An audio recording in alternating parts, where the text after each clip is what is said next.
Nancy is on Capitol Hill with more. Nancy, what's the status of the legislation the senators are pushing?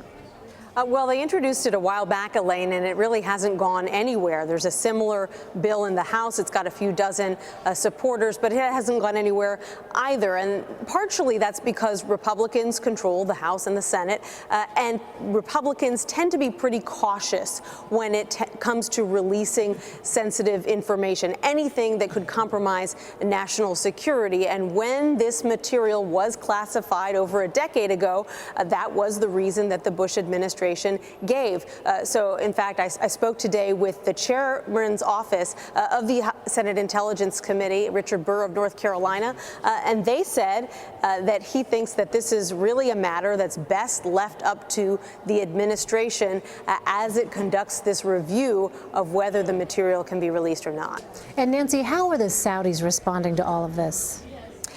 Well, they slammed the 60 Minutes report. Not surprisingly, they said it was a compilation of myths, erroneous reporting, and they have long argued that the 9/11 Commission actually exonerated Saudi Arabia of any responsibility. That's not exactly the case. In fact, some of the authors of the 9/11 Commission report were interviewed by Steve Kroft on 60 Minutes. They said that is not what the commission found at all, but this has always been kind of a gray area.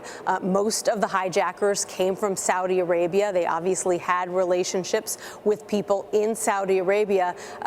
And what's believed to be in those 28 pages is a link between some of the hijackers, not all of them, and some people from Saudi Arabia who either worked as diplomats here in the United States or who were business people from Saudi Arabia who lived here in the United States and who reportedly helped them not just with housing and flight school, but even things like school to learn English, and really finding their way in the U.S. when they didn't even speak English when they arrived.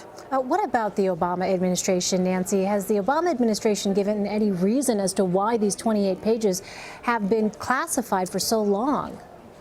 They have not. They say that they are reviewing the documents with the assistance of the intelligence community. And in the press secretary today, frankly, Elaine, was quite vague. He said he didn't even know how long the review had been taking place or how long it would go on. Administration officials say that they would like to complete their review and try to release as much of the information as possible before the president leaves office. But, there are a lot of different interests here. The FBI might want to release parts of it, and the CIA might not. Each intelligence agency is going to have its say. All right, Nancy Cordes on Capitol Hill for us. Nancy, thank you so much. You're welcome.